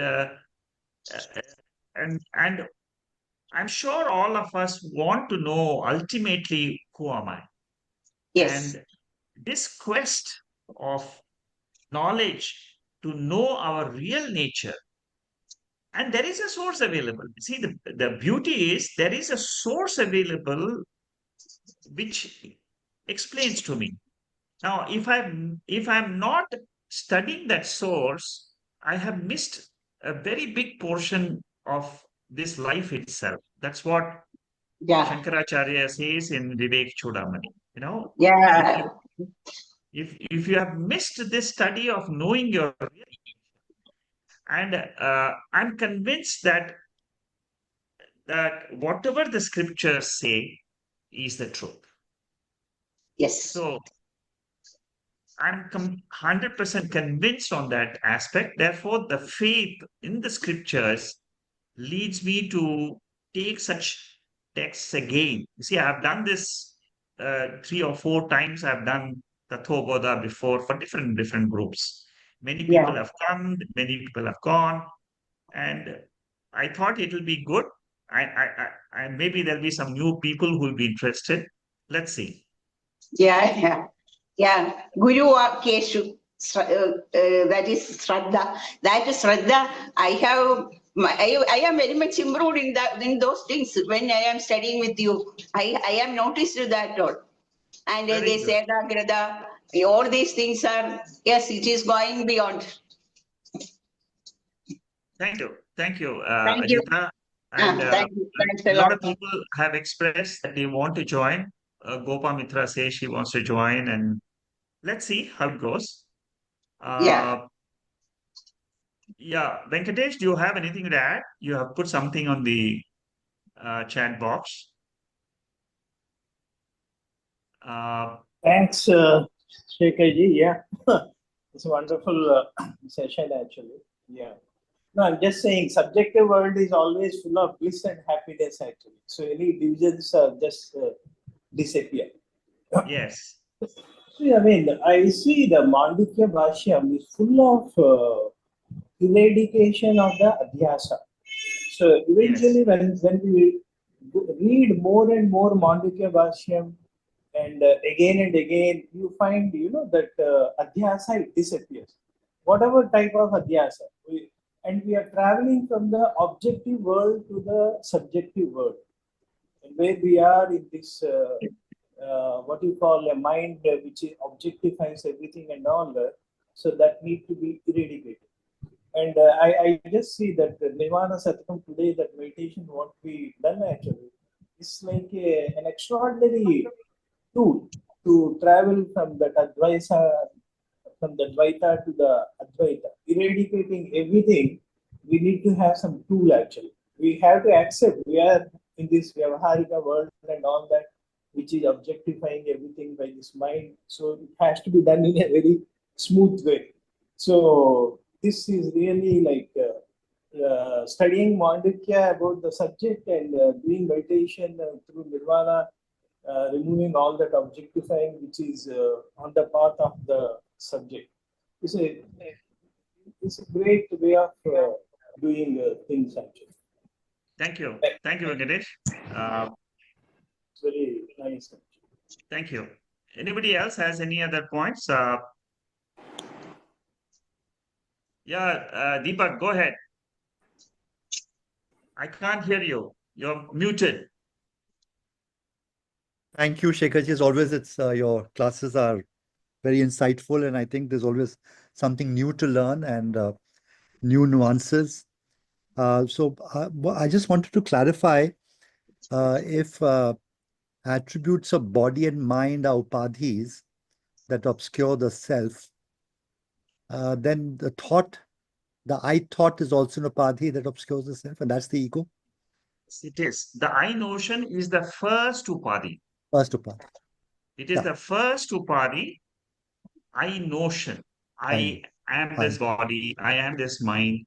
So that's the key. It is a natural process. You see, this is how God made this world. Yeah. And He has made this world primarily for two reasons. One reason is prarabdha. The second reason is moksha. You see, moksha is not many people know about this. Yes. So, people who come to Vedanta, they are coming because they know that this world has got two objectives. One is, I have enjoyed the world. You see, Yeah. ultimately, each one of us will say, I enjoyed my experiences of this life. What will you say at the end of your life? I enjoyed the experiences of the life. But that is not the ultimate. The truth of this world is it also gives you an opportunity to understand your real nature. Bhokta is not real nature. Karta Bhokta is not my real nature according to the Shastra. Shastra says you are Chaitanyam, your pure self. Knowing that self, I am fulfilled in life. Knowing that self and claiming that self, I am truly blessed. If I can have that knowledge to whatever extent I can get, okay, I may not have the full Shastric knowledge. Even if I get a 10%, 20%, I will feel fulfilled. I have learned the Bhagavad Gita in this life. I have learned Maya in this life. I don't know how come I came into this also. It is again prarabdha. So Deepak, anything else? So, and similarly, the all the aspects of that I thought that leads to joy, suffering, emotions are also those attributes that obscure the self. Yes. So really, it is these upadhis or these attributes that one have to negate Correct. to arrive at this Chaitanyam, the Absolutely unblended, right. this thing. Exactly. That's You the have process. understood the Adhyasa Bashyam completely. That's the process. Is the central reason Shankaracharya mentions it in all the Bhashyams, in all his commentaries and all the Upanishads, like Hitesh just now brought about. Adhyasa is something which is happening, which is natural to all of us. It's a natural part of our Vyavahara. Without Adhyasa, there is no Vyavahara, there is no transaction. You see, whenever we are in the world, I am a father, I am a mother, I am a sister, I am so. But how do I come to know who am I? Who am I will only know when I ask the question, am I with the Adhyasa or am I without the Adhyasa? Yes. Yeah.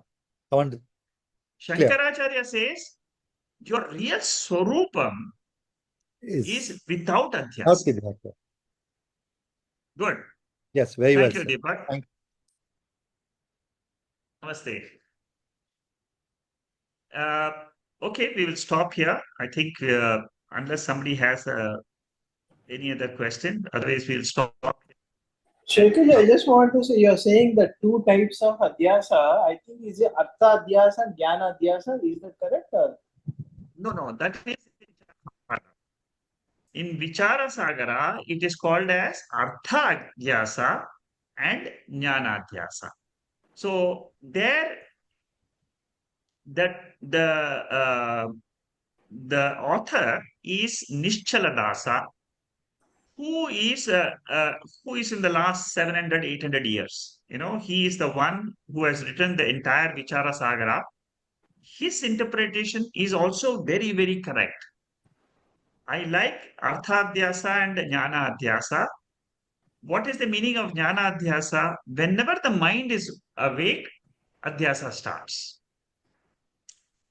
So I have to learn to drop the mind and its modifications. Modifications of the mind are waking, dream, and sleep. Artha adhyasa is related to the sense organs. Sense organs are perceiving the world. That is also adhyasa. So for the highest student in Vichara Sagara, Uttama Adhikari, the teacher explains to him only these two things: Arthadhyasa, Jnanadhyasa. The teacher tells the Adhikari, Uttama Adhikari, he tells him, drop these two adhyasas and realize yourself. Yeah. And the Uttama Adhikari understands this statement, one statement by the Guru, and says, I have understood and I am leaving the class, exactly like Keno Upanishad student. Keno Upanishad student also said this, was also told by the Guru, what is behind all the sense organs is this Atma. So there are some brilliant students whose intellect is so advanced, they are able to just pick up this Adhyasa itself and understand, I am not with Adhyasa, I am Atma without Adhyasa. That Atma is what I am in my sleep state. If you can understand in the sleep state that Adhyasa less Atma, then the Guru says the same Adhyasa less Atma is there in the waking also. Waking state, dream state, and sleep state, they are the same Adhyasa less Atma. See, in the sleep state, it is very easy to understand Adhyasa and no Adhyasa. Yeah. Waking state is full of Adhyasa. Mind is awake, therefore there is Adhyasa. Sense organs are awake, there is Adhyasa. Adhyasa means what? Superimposition on the original Atma. See, the plain, pure consciousness, crystal clear awareness is my real nature.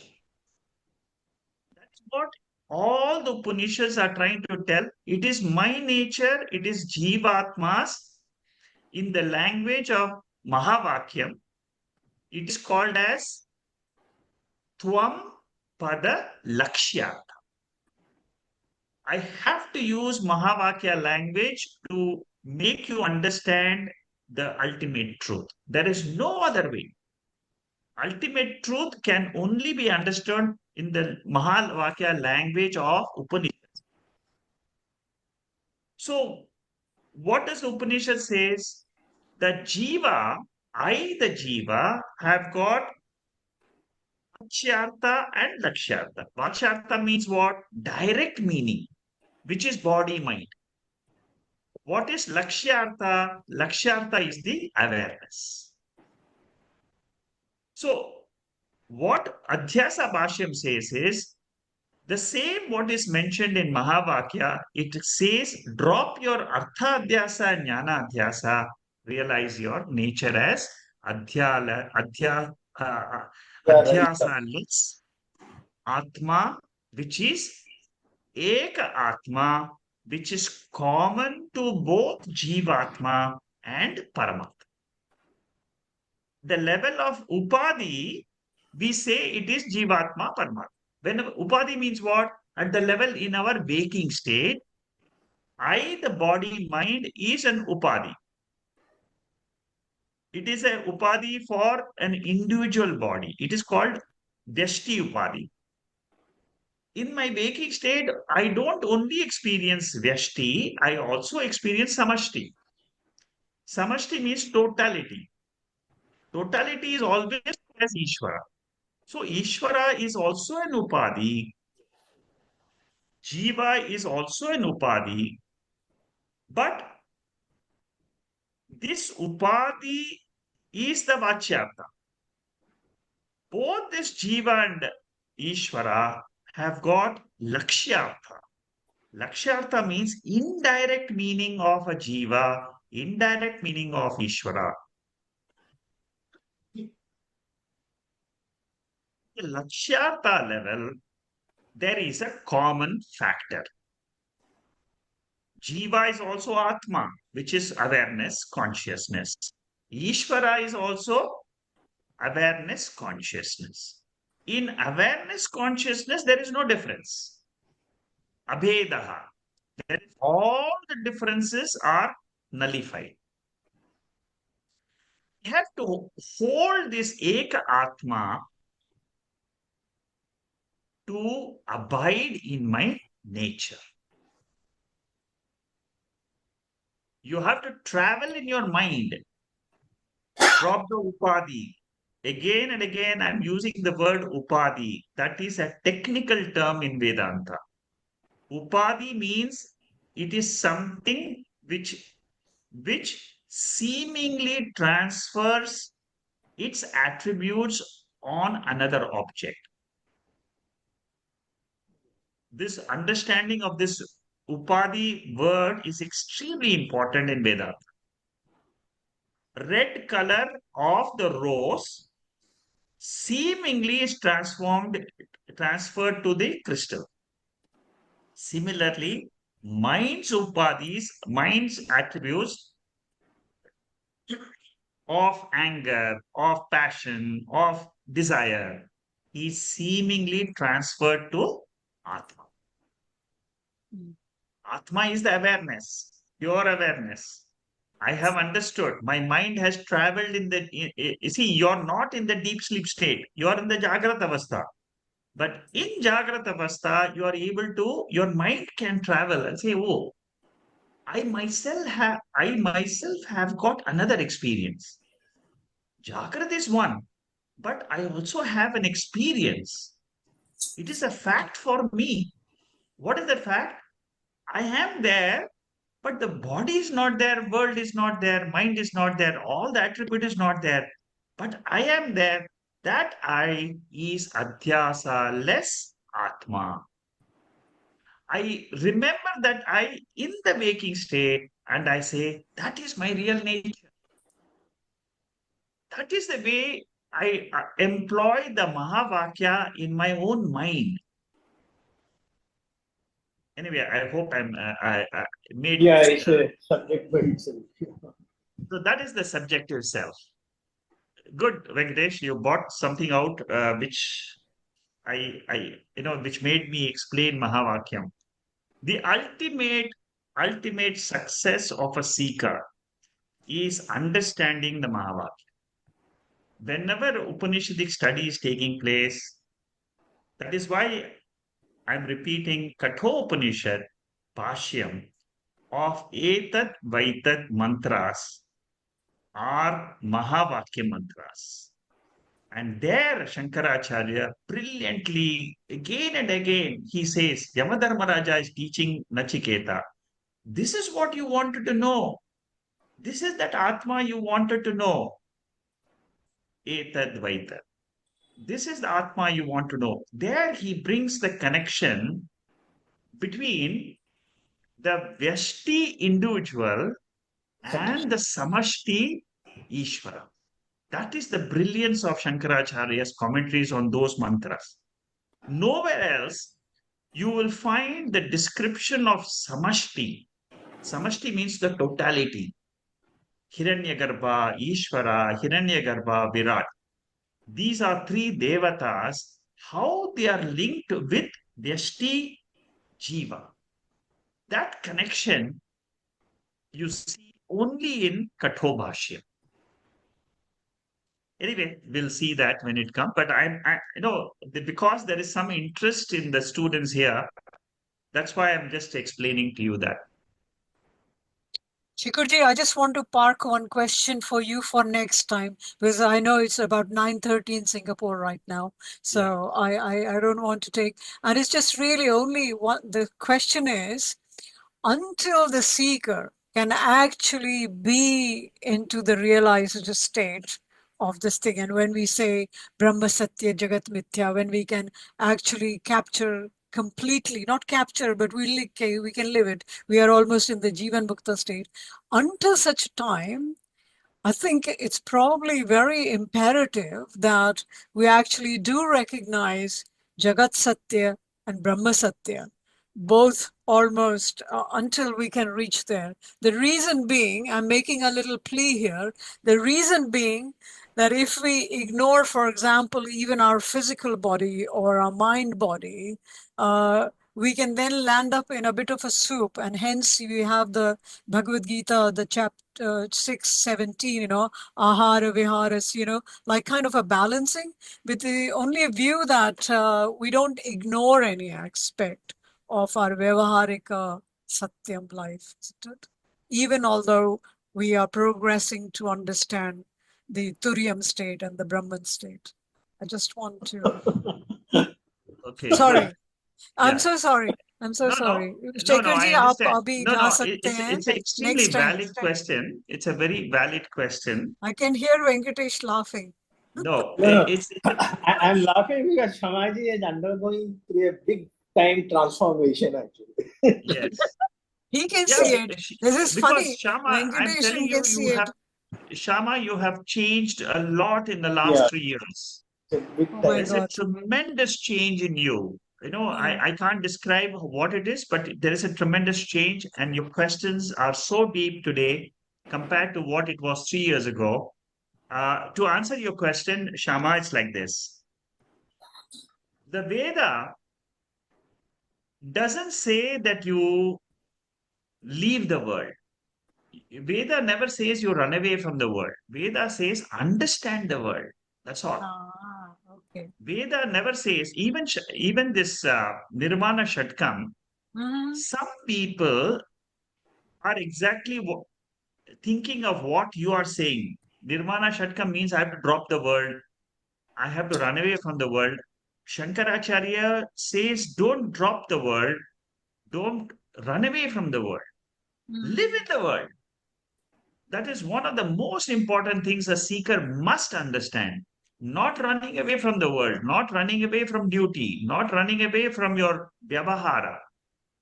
Vyavahara is a part and part of the dharma. It is side of the coin. You cannot, it is the other side of the coin. You can never run away from it. You can never say a coin is only one side. Coin has two sides. Only thing what you should know is, let me go through these experiences of Vyavahara and I must do it, not run away from it, but uh, uh, I must be splendid in it. I must see Shankaracharya. He didn't run away from the world. No. He had so many. He did so many things. He wrote so many shlokas. Lalita Ran Sahasranam. organizations. Yes, so many mathas he could run. Yeah. It doesn't mean that this jnanam will make you run away from the world. This jnanam will make you a better person in the world. Brilliant. Yeah, that's what I'm. You see, And so when any you defects must be removed, but not by ignoring it. The spiritual bypassing, as it is called in psychology terms, Yeah. So there's no spiritual bypassing, but you actually attend to whatever is the defect, Correct. and so you constantly keep making progress. And I will That's correct. confess, I told you, Shekharji, but you must probably remember how I was struggling to think, oh, shall I do this psychology diploma or not do it and all? And I actually did it. And I'm feeling much, much relieved because whatever was the block, I could manage to completely clear it. And that part, that block is now. So, mind se nikle to so then it went to the physical body, I was thinking, oh, no, I can't do exercise. I can't do this because I'll be wasting time. Can you see? Because there is something more valuable which you attach to time to doing, which is like I could see how much more scriptural study I can do till I remembered the Bhagavad Gita chapter 16. So no part of our system, physical, mental, social, emotional, and spiritual, 4 big components, we can't ignore any of those 4. And never ignore. Never Yeah. ignore. It's a part and parcel of you. It is along with the spiritual self.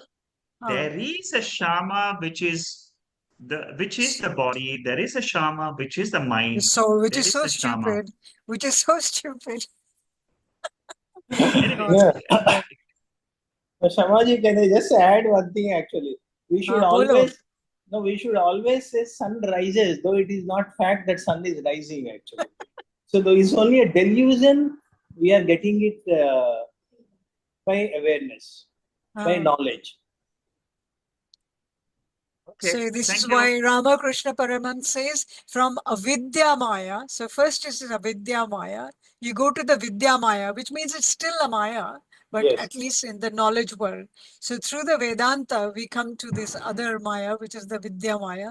And finally, we can exit all of that thing. Shekharji, Good. Thank sorry. you. Namaste. Namaste, Jay. Hari I'm Om. sure. I'm Hari Om. sure one day there will be a session of Q&A where it will run for 24 hours. We can Where, do that. Why not? I enjoy it. where See, Yes, there are so people Shamaji, many will ask takers. questions, and So many we'll forget takers. that we are in a Q&A session. We'll be answering and questioning all different topics in the world.